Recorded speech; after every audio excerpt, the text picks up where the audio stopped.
tahun 2021, Indonesia diwarnai kabar duka, mulai dari banjir bandang di Kalimantan Selatan yang merendam ribuan rumah, serta bencana tanah longsor di Sumedang, Jawa Barat telah menewaskan 25 orang hingga gempa bumi di Sulawesi Barat. Oke pemirsa, kembali lagi saya Andrea Devriana Santoso ingin membahas topik pembahasan antisipasi bencana hidrometeorologi. Tahun lalu BMKG mengatakan bahwa fenomena La Nina diprediksi akan menyebabkan terjadinya peningkatan akumulasi curah hujan di Indonesia akan naik 20-40% di atas normal. Karena itu saya ingin agar kita semuanya mempersiapkan diri mengantisipasi kemungkinan bencana hidrometeorologi. Kita lihat di slide berikutnya. Bencana hidrometeorologi adalah bencana yang diakibatkan oleh parameter meteorologi seperti curah hujan, kelembapan, temperatur, dan angin. Namun pemirsa, sebenarnya ini hanya faktor yang menjadi penyebab kenapa bencana terjadi. Ialah adanya kerusakan lingkungan yang masif akibat penurunan daya dukung dan daya tampung lingkungan. Sehingga fungsi hutan yang seharusnya dapat menampung debit air curah hujan akhirnya berkurang sehingga terjadilah bencana-bencana hidrometeorologi seperti kekeringan, badai, banjir, kebakaran hutan, El Nino, La Nina, dan tanah longsor. Curah hujan ringan disertai angin dan petir melanda di berbagai daerah di tanah air. Badan Meteorologi, Klimatologi, dan Geofisika memberi peringatan ini kepada seluruh masyarakat, khususnya yang tinggal di 28 wilayah di Indonesia, 10 wilayah di Pulau Sumatera, 4 wilayah di Pulau Jawa, 5 wilayah di Pulau Kalimantan, serta wilayah lain yang memiliki cuaca serupa di antaranya Sulawesi, Maluku, Nusa Tenggara, dan Papua. Kemudian untuk La Nina ini dapat meningkatkan jumlah akumulasi di atas 40%. La Nina sendiri adalah meningkatnya suhu permukaan Samudra Pasifik Timur dan Tengah, sehingga terjadilah peningkatan suhu kelembapan pada atmosfer di atas perairan. Nah, karena adanya kelembapan peningkatan suhu ini, maka proses pembentukan awan pun sering berdampak terjadinya pada curah hujan tinggi yang terjadi di beberapa wilayah Indonesia sekitar Samudra Pasifik. Lalu apa dampak yang terjadi? Dampak yang terjadi adalah potensi terjadinya banjir di sekitar beberapa wilayah serta angin kencang.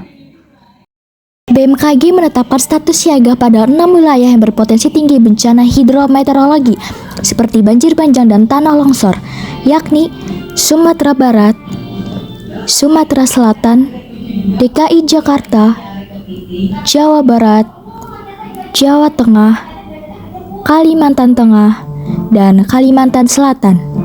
Kesiapsiagaan bencana hidrometeorologi. Yang pertama, mengembangkan rencana tanggap bencana. Jadi rencana ini harus mencakup evakuasi, perlindungan, dan komunikasi selama dan setelah bencana. Kita simak videonya.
Selanjutnya kita harus mempersiapkan diri seperti menyiapkan air putih, makanan, radio, dan alat komunikasi lainnya seperti senter, peralatan obat-obatan seperti masker, plastik, dan juga maps.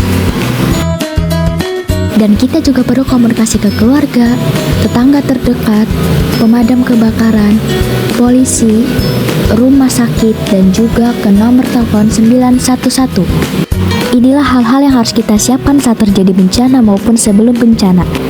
Yang ketiga, sekolah ini harus memastikan bahwa semua bangunan dan fasilitas tahan lama dan dapat bertahan dalam kondisi cuaca ekstrim.